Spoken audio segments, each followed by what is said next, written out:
Hello guys, welcome to the unit first of consumer electronics. So today we are going to discuss about multi-speaker system. Multi-speaker system क्या होता है या multi-speaker क्या होता है? Multi-speaker system नाम से ही पता लग रहा है मल्टी मतलब बहुत सारे स्पीकर्स होंगे. सो हम लोग कह सकते हैं it's combination of many speakers. ये बहुत सारे स्पीकर्स का कम्बिनेशन होता है जिसमें कि कोन टाइप तथा हॉर्न टाइप में कुछ प्रॉब्लम्स हो जाती हैं जिसके कारण वो सारे मतलब जितने भी स्पीकर्स होते हैं जैसे cone type horn type radiating non radiating electromagnetic वाला जो होता है वो सारे स्पीकर्स में कुछ प्रॉब्लम्स आ जाते हैं जिससे कि वो जो हम लोग का ऑडिबल रेंज होता है 20 हर्ट्ज टू 20 किलो हर्ट्ज उसको कवर नहीं कर पाते हैं. इस कारण से तो हम लोग क्या करते हैं एक या एक से अधिक स्पीकर्स को जॉइन करते हैं और जो सारी फ्रीक्वेंसी रेंज को कवर करें. इस कारण मल्टी स्पीकर सिस्टम बनाया जाता है. ठीक है. इसका audio frequency range approx 20 hertz तक होता है. हमारा जो उद्देश्य होता है यही होता है कि हम जो जो मल्टी स्पीकर बना रहे हैं वो इतने रेंज को कवर करें. ठीक है. बट प्रैक्टिकली कोई भी लाउड स्पीकर ऐसा फ्रीक्वेंसी रिस्पॉन्स नहीं दे पाता है तो उसके रेंज में हमें फ्लैट रिस्पॉन्स नहीं प्राप्त हो पाता है. सो क्या करते हैं हम लोग कि इसको सब कैटेगराइज कर दिए हैं 3 पार्ट्स में. सो पहला है वूफर.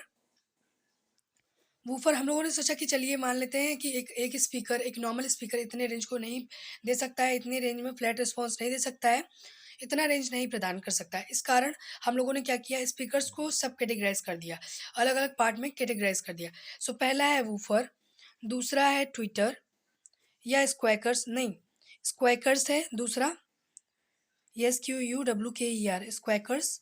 और तीसरा जो है वह ट्विटर है. सो जो वूफर है जब वूफर को बनाया गया तो पहले हम लोगों ने ये रेंज रखा, हम लोगों ने नहीं मतलब जो जिन्होंने बनाया है उन लोगों ने ये रेंज रखा कि जो वूफर है वो 16 हर्ट्स टू 1 किलो हर्ट्स तक की रेंज को कवर करेगा. मतलब एक woofer is also type of loud speaker जो क्या करता है which covers 16 hertz to 1 kilo hertz, जो इतने रेंज को कवर करता है 16 हर्ट्स टू 1 किलो हर्ट्स.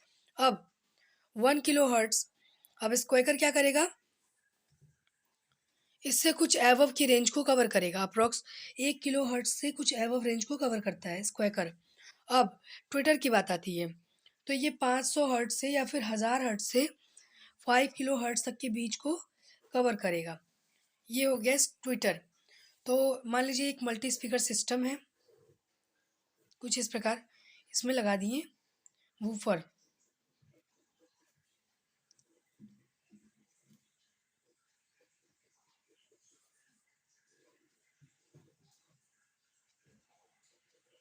तो यहाँ पे वूफर हो गया, यहाँ स्क्वैकर हो गया,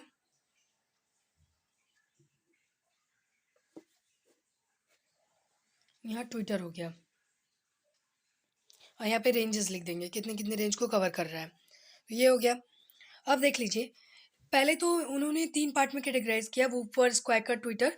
फिर एक टाइम ऐसा आया कि इन्होंने स्क्वैकर को हटा दिया, मतलब डिक्लाइन कर दिया, नेग्लिजिबल कर दिया. मतलब ये हम लोग इसको नेग्लेक्ट कर दे रहे हैं कि स्क्वैकर कुछ नहीं होता है. तो ये हो गया.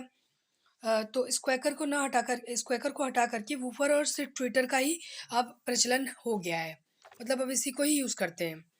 तो जैसे कुछ फ्रिक्वेंसी रिस्पॉन्स कुछ हद तक अच्छी प्राप्त होती है. अब बात करते हैं हाई फाई सिस्टम की. एक हाई फाई सिस्टम क्या होता है? System hi fi hi fi इसको हाई फिडेलिटी सिस्टम भी कहते हैं. इसका जो बेसिक होता है जैसे कि faithful reproduction of a sound is called Fidelity. So Fidelity क्या है? It's defined by merit of the sound. जैसे हम लोग जो इनपुट दे रहे हैं हमें उससे अच्छे से अच्छा मतलब जैसा इनपुट दे रहे हैं एकदम एग्जैक्ट आउटपुट हमें मिले, तो यही होता है fidelity. Fidelity is similar in between this two sounds. दो साउंड के सिमिलर होता है. जैसे कि हम लोगों ने यहाँ पे साउंड दिया, ठीक है, यहाँ पे एक माइक लगा हुआ है, माइक है ये. अब यहाँ पे एक मिक्सर लगा दिए, मिक्सर. अब उसके बाद प्रोसेस सर्किट हो गया. अब उसके बाद क्या करते हैं, एक एम्पलीफायर लगा देते हैं। Amplifier amplifies the signal, signal को एम्पलीफाई कर देगा। अब एक लाउड स्पीकर लगा देते हैं। अब ये जो लाउड स्पीकर है ये क्या करेगा, हमें साउंड देगा which is same to input sound, जो कि इनपुट साउंड के एकदम एग्जैक्ट होना चाहिए। उसे ही कहते हैं फिडेलिटी। मतलब हम लोगों ने जो भी साउंड दिया है उसके जस्ट इक्वल हमें साउंड प्राप्त हो।